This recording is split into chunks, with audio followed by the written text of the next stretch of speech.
With me in the studio is international recording artist Bif Naked. She's also an author, actress, and an advocate for animal rights and getting fit. Welcome to the show, Bif Naked. Thank you. Yeah, it's happy to be here. Thank you. So I know you ran the Sun Run. How did that go for you? Well, the Sun Run, I didn't run. You walked I it? participated, yes. I walked it with my friend Nina because she was walking. And, you know, I mean, we could have shuffled, certainly. But it was a really nice day. It was a beautiful weather, and it was a good walk. And it was, some of the hills were quite gradual and very small, but it was still a great effort for a lot of the participants. So I thought it was a wonderful event. And this was your first time It was my participating. first time. So are you going to go back and do it next year? I hope so. You know, I hope so. And it was, I met some of the nice people from the marathon that happened right after the Sun Run. And that's stuff like, to me, that's fantasy stuff, marathon. And I know a lot of people who go out and they wake up and go, this year I'm going to run a half marathon. And they just wake up and they make that decision. They train for it and they accomplish it. And then they start a whole new lifestyle of doing this. And I always say I might do that someday. Someday. I mean, would you? Not yet. But. Not yet, but would you like to do like a half marathon? Oh, sure. Oh, I think all running is good. I think running, walking, skipping rope, anything. I think it's all good. And then you usually do the CIBC Run for the Cure. Yes, I do. Run for the Cure every year in October, which of course is Breast Cancer Awareness Month. And I like being around all the women and survivors and all the families that come out. Everyone's, in pink. A lot of people kind of bemoan that it's pink and pink ribbons. I like that stuff a lot. I think it's fantastic. It gives a lot of women a real feeling of belonging, in a very isolating time. So I go and I wear all my F cancer stuff and my pink stuff, and we get out there. We have a great time every year. That's a lot of energy. Yeah, it's wonderful. And you are a breast cancer survivor. Yes. Woo! So tell us about that. Like how? Well, I think it's an interesting disease in many ways. I think that some of the slogans, I guess, which are goals of the breast cancer groups, is to have a cancer-free world, have a world where breast cancer doesn't affect women anymore, in a short period of time. And I think that is achievable. When I was diagnosed, it was 2007. I started my treatment in 2008. And from 2008 to today, they've made so many huge discoveries, and they do things differently. They administer different drugs now. They have some situations where some women, are eligible just to have radiation, no chemo. Some women are eligible now. They've discovered they can just have surgery and just go for a martini, basically. They have all these different paradigms that they can kind of look toward. It's really interesting. It's fascinating. And exercise does help. Absolutely. I was in a clinical trial that was studying exercise during chemotherapy and the effects on, I guess, survival rates, but more than anything, the effects on a woman's bone density, because cancer treatments will compromise your bone density, and they've discovered exercise does always help you maintain that bone density, for example, and it helps your mood, and it helps your outlook. I could talk about it all day. Yes. It's an amazing journey to be on for a woman and for a family. And you're not alone. That's right. And which leads me to the next question. You are still working on your memoir? Well, memoirs are a funny thing. People, they say that you should really write like you talk. And I talk a lot. So, needless to say, it's been quite a process. And it's actually a really difficult thing to do. I don't think there's a person on this planet, well, except for maybe an ex-husband or two, but anyway, I don't think there's a person on this planet who can be, I guess, objective about themselves when writing about themselves. So I always say the first 2 years you're going to write an autobiography is just going to be self-deprecating. It's just going to be like, whatever. And that makes you kind of almost work out your stuff, your whatever it is, your unworthiness issues, your secret, things that you have. And a lot of it forces you to revisit perhaps some stories that you don't necessarily know how to frame, you don't know how to tell them, you never told them before. So it's a long process. It can be very grueling. It can be very funny. It's just been really interesting. I'd recommend everyone give it a shot. It's a long process, and I'm looking Yes. forward to reading it. Oh, well. Hopefully there won't be too much raciness, but it's, definitely, I feel like I had a pretty full life. I could have died happy when I was 15, and then when I was 30, and then when I was 40, so life keeps going on for people, and it's always just, you never know what's going to happen from year to year. It's an exciting life you have, and Yeah, I mean, a rock star. I mean, when did your passion for music begin? Well, I think that all of us have a passion for music in a way. I think music is part of our culture, part of everyone's culture all over the world. And it's a great way for people to express themselves as artists or as music creators. And it's a great way for us to almost express ourselves as a listener and a fan, because your taste and what you're listening to really does reflect your mood. It doesn't necessarily dictate it, although it can turn your mood around to hear Walking on Sunshine or whatever the thing is. I think that music is it's an amazing medium to work in. And it's good to run to, right? Oh, That absolutely. music, it pumps you up. Absolutely. Yeah, very, very particular.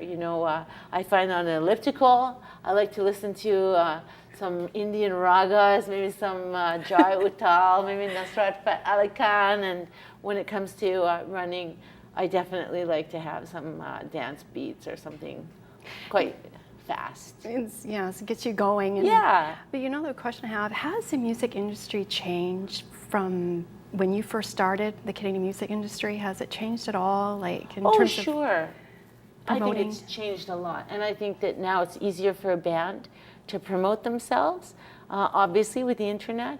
So it is easier for you to, I guess, get your music heard and get your art out there just through things like YouTube. And it can be very random. It's like hitting the jackpot with a hit single on the radio. You can get a thing on YouTube, and the next thing you know, it's gone viral. Everyone's watching it. But it can be detrimental because it is not a revenue source by any means anymore. And I don't think it really ever was, unless you became, I don't know, Britney Spears. It's very difficult to make huge money. And now it's very difficult to make a living for a young artist, for sure. That would be very, very daunting. But you've done quite well, and what is what is next for you? Well, I look forward to this summer. Obviously, last year I was in France for the summer. This year I'm here in Canada. We've got the Grizz Fest, which is a festival, a rock festival coming up in northern BC, and looking forward to Run for the Cure in October. I don't know. The sky's the limit. I think that anything can happen. I just think I'm going to stay in Vancouver, and then the next thing you know, you could be working in Toronto. I just can't tell what's going to happen. It's really, I always just exciting. leave it up to the universe. And Bif Naked, I wanted to ask you, working out, it does help with your performing. Oh, absolutely. You have to condition like you're an athlete. And when I was younger, and we did probably 275 shows a year. 275? For 10 years. We were on tour for a million years. And I didn't have to really do any cardio because I did a 90-minute show every day. And basically that show is like, I always said it's like if you ran on a trampoline, on a jogger, and then sang. That's what it's like doing a show. Do that every day for 90 minutes and sing at the same time. That's what it was like. So for me, my issue was always putting on muscle. So I got really into weight training, and I'm a real enthusiast of weights. I like it a lot. Which brings me to this. God bless. Tell me, when was this taken? Well, I think that was probably about, 2001. I'm laughing. Yeah. You know, and now, of course, now here we are in 2015, and I can look at that and go, I could airbrush that much, much, you know, did they even have airbrush then? You know, I started making records when they didn't have auto-tune. Believe me, you can hear it, go listen, like it's like wild. Same with photography. It was a very different medium to work in back then. So that's a very funny photo. It's a great photo. Thank you. And you know, your healthy eating habits. Tell us about that. Well, I used to be a raw food vegan, and it was an accident completely because I was on tour, and all that agreed with me was fruits and vegetables. If I ate anything that deviated from that, I didn't feel good. I was very sluggish. I had headaches, and I think I probably had food sensitivities. I didn't drink. I was the only one that didn't eat bread or meat on the bus or milk because I was a singer, you know, all these other things. And what happened from that was I guess my way of eating and lifestyle evolved to the point where I felt like I was at my optimum health. And then I was diagnosed with breast cancer, you know, in this place of optimum health. And when I was in treatment, all I wanted was rice. All I wanted was rice. I wanted seaweed. So I ate a lot of Japanese, vegetarian sushi rolls. I wanted yams. I wanted all these things. I think that my body was craving vitamin A, so I wanted the yams, the seaweed. I can look at that. I craved dill like nobody's business when I was in treatment, and I think that was because it's high in calcium. Same with almonds. So, you know, now I'm much more flexible. I kind of just eat what I want, but I ran into lots of trouble because all I wanted to eat was almonds. And if you eat almonds a day, like a bag a day, number one, you'll go broke because it's so expensive. So don't steal, although I would, you know, recommend if you want to eat that many almonds, you got to do that. And avocados. I was eating an avocado a day because my manager's wife will eat avocado. She'll half of it, and then she'll salt it and basically walk around with a spoon eating this. She's quite a gorgeous girl. And so, I mean, it looked pretty appealing when she really sells this snack. So, I mean, I had to like cut those things out. I was, you know, getting a little round. But it was, I love food. And I think that it's interesting to find new ways with old foods to keep it interesting and healthy. Last year I did the Welfare Food Challenge. I'll be doing it again in October. Awesome. And I think it's important for everyone to know, all it really is just creating an awareness of eating on what the current welfare rates are here in BC. They're different in every province. And here it worked out to about $3 a day. So I broke that into $21 for the week. And so for me to get avocados and almonds on $21 a week is not going to happen. So I have to omit that right there. So right there, those really great fats and protein in my diet is gone. All I could really afford is like a banana a day, and I eat 4 bananas a day, by the way. Really? So on my welfare food diet, I could only eat 1 banana a day because I had to ration everything for $21. It was very difficult. I ate a lot of rice, and I ate a lot of chickpeas, and you know, a banana and very little else. Like I had like maybe 1 bag of spinach for the week, certainly nothing organic. And I don't know, I couldn't afford my coffee. And it's not like I'm running around buying expensive coffee, but I mean, it didn't fall within my $21. So I didn't have coffee, I didn't have things like almond milk, you know, just the little things that I might take for granted.